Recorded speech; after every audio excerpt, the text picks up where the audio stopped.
topic of this video is differentiation और derivatives. 11th class में हम कर चुके हैं first principle method f prime x is equals to limit h goes to 0 f of x plus h minus fx divided by h. हमने इस फॉर्मूले से, इस मेथड से फंक्शंस के डेरिवेटिव्स फाइंड किए थे 11th क्लास में. आपको ये भी याद होगा derivative of y with respect to x is dy by dx. हम अगर y फंक्शन का डेरिवेटिव करते हैं, अगर हम फंक्शन को y से रिप्रेजेंट कर रहे हैं और x के रेस्पेक्ट में डेरिवेटिव करते हैं तो उसको हम मेंशन करते हैं dy by dx से या फिर f प्राइम x के साथ. Derivative of fx with x is also denoted as f prime x और d by dx of fx. तो हम dy by dx लिख सकते हैं, f prime x लिख सकते हैं या derivative of fx by dx भी लिख सकते हैं.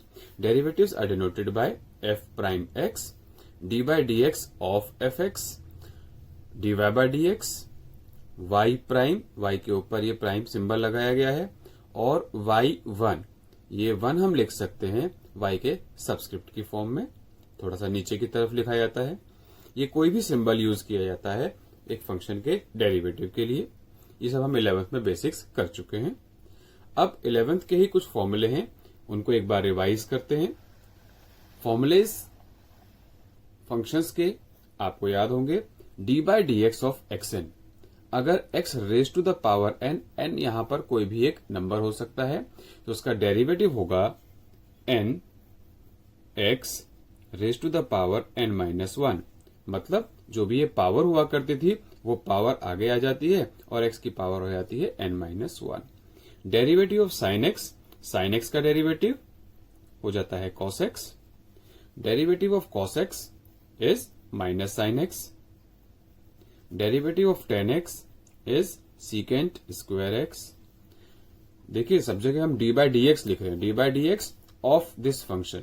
d बाई डी एक्स मतलब derivative of cot x with respect to, अगर dx है तो dx मतलब x के रेस्पेक्ट में, तो cot x का derivative minus cosec square x. Similarly derivative of sec x is secant x into tan x और cosec x का डेरिवेटिव होगा minus cosec x into cot x. ये फॉर्मूलेज आपको लर्न होंगे, अगर नहीं है तो इनको कर लें क्योंकि ये पूरे चैप्टर में फ्रीक्वेंटली यूज होने वाले हैं. इनके अलावा कुछ और फंक्शंस जो हम यूजुअली बहुत फ्रीक्वेंटली यूज करते हैं तो उनको भी आपको लर्न करना है. y इक्वल्स टू k, यहाँ k कोई कांस्टेंट नंबर है. अगर एक कांस्टेंट नंबर का डेरिवेटिव करना होगा देन dy by dx में अब y प्राइम सिंबल भी लिख सकता हूं. y अगर k है तो y का डेरिवेटिव होगा 0. If y is equals to x यानी कि x की पावर 1 है तो 1 आगे आ जाएगा और पावर आ जाती है 0. That means derivative of y of with respect to x is derivative of y means function x का डेरिवेटिव 1 हो जाता है. अब देखो मैं सिंबल अलग अलग यूज कर रहा हूं. यहां मैंने यूज किया है y प्राइम, यहां यूज किया है dy by dx, बात एक ही है. मैं y1 भी लिख सकता हूं. y1 derivative of this part, y equals to अगर रूट x है तो इसका डेरिवेटिव होगा 1 अपॉन 2 रूट x. ये कैसे आता है? इसके लिए आपको n x n minus 1 means अगर फंक्शन ऑफ एक्शन का हम डेरिवेटिव कर रहे हैं तो ये फॉर्मूला अप्लाई होगा. यही फॉर्मूला यहां पर अप्लाई किया गया है. x की पावर हाफ है, आप हाफ को आगे ले आएंगे 1/2. फिर जो x की पावर हाफ है उसमें से माइनस 1 करते हैं. Half minus 1 is minus half, power minus half होगी, उसको नीचे ले आएंगे. आप सिंप्लीफाई करके देखिएगा यही आता है. तो ये फॉर्मूला हमें बार बार यूज नहीं करना पड़े, इसीलिए हम कुछ फ्रीक्वेंट क्वेश्चन जो बार बार हमारे लिए यूज होंगे हम उनको एज इट इज लर्न कर लेंगे. y equals to 1 by x मतलब x की पावर माइनस 1. ऐसे फंक्शन का डेरिवेटिव होगा dy by dx लिख रहा हूं मैं अब, is minus 1 by x square. Similarly अगर 1 बाय एक्स स्क्वायर है तो dy by dx क्या हो जाएगा? Minus 2 by x cube. तो एक पैटर्न आपको नजर आ रहा होगा. x की पावर n अगर होता, जैसे यहाँ 1 था पावर, तो एक पावर इंक्रीज हो गई है, जब पावर 2 है तो भी एक पावर इंक्रीज हो गई है, और जो ओरिजिनल पावर है वो माइनस साइन के साथ न्यूमरेटर में आ गई है। तो y equals to 1/x raise to the power अगर n होता है तो एक जनरलाइज आप इसको कर सकते हैं, it is -n/x raise to the power n+1।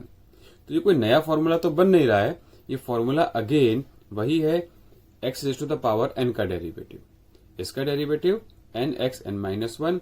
हम यहाँ पर ये नेगेटिव एक्सपोनेंट्स के लिए यूज कर रहे हैं, और क्योंकि ये क्वेश्चंस अगर हम जल्दी करेंगे, डायरेक्ट करेंगे, तो हमें हेल्प करेंगे, इसीलिए हम इनको लर्न करेंगे। नेक्स्ट 7th टाइप एक और ले सकते हैं इसी पैटर्न पर। सपोज यहां होता 1/x raise to the power 10, तो इसका डेरिवेटिव हो जाता dy/dx, derivative with respect to x is -10 divided by x raise to the power 11। तो इस तरह से हम फंक्शंस के डेरिवेटिव कर सकते हैं। आपको ये फॉर्मूलेज लर्न करने हैं, और जो फ्रीक्वेंटली यूज्ड फंक्शंस होंगे, रिजल्ट्स होंगे, इनको भी याद रखना है। अब हम कुछ रूल्स भी रिवाइज करते हैं। u plus v, suppose u is one function, v is another function, u एक फंक्शन है, v कोई दूसरा फंक्शन है, ये प्लस या माइनस से अगर अटैच है और इनका डेरिवेटिव करना होगा, तो हम सिंपली पहले फंक्शन का डेरिवेटिव करेंगे, फिर प्लस या माइनस जो भी साइन है वो अप्लाई करते हैं, और v जो सेकंड पार्ट है उसका डेरिवेटिव करते हैं। हम इसको इस तरह से भी लिख सकते थे, suppose y is any function f(x) plus gx। अगर y दो फंक्शंस का एडिशन है तो इसका डेरिवेटिव होगा, derivative of y with respect to x will be derivative of x f'(x) plus g'(x), g का डेरिवेटिव। तो इस तरह से अगर प्लस साइन है तो प्लस में आंसर आ जाता है, अगर यहां माइनस होता तो ये माइनस साइन आ जाता। अगर दो फंक्शन एडिशन में है, सब्ट्रैक्शन में है, तो दोनों का अलग अलग करते हैं।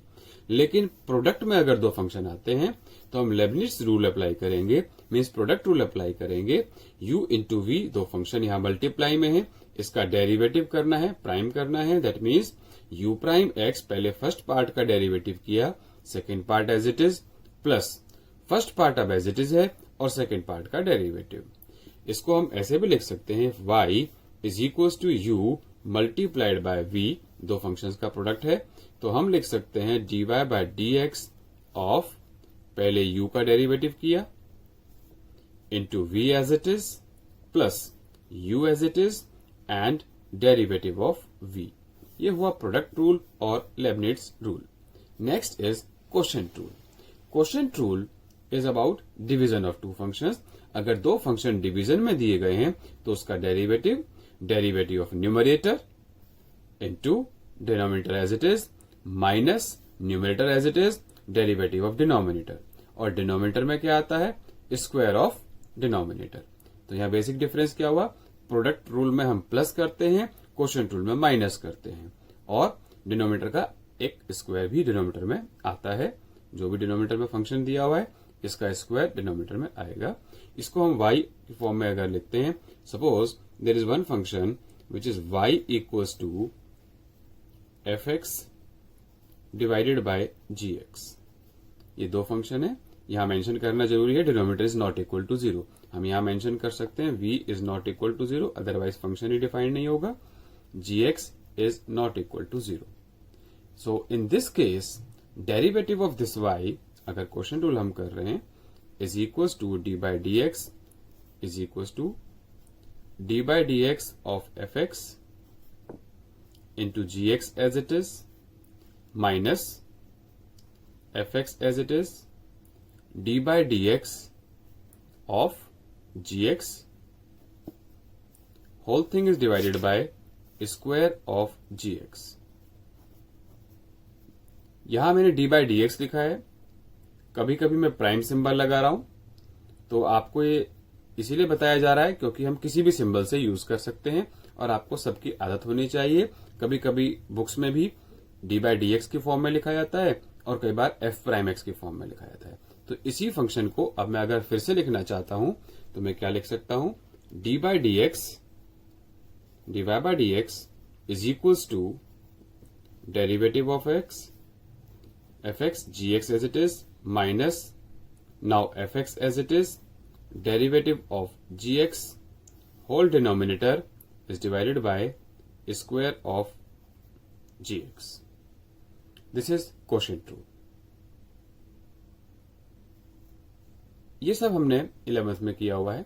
अब हम आगे करते हैं चेन रूल. चेन रूल भी 11th में किया गया था. चेन रूल के केस में क्या था? We have one function within another function. एक फंक्शन है, उसके अंदर एक दूसरा फंक्शन है. इसे हम FOG कहते हैं. FOG इज कंपोजिट फंक्शन, यानी कि fx ऑफ gx. अगर एक फंक्शन के अंदर दूसरा फंक्शन आ जाता है, एग्जाम्पल के लिए अगर एक फंक्शन है sin x, नॉर्मल फंक्शन है, fx इज sin x. एक दूसरा फंक्शन है gx, जो कि है x square plus 3x plus 1. तो इसका FOG यानी कि composite function f of gx.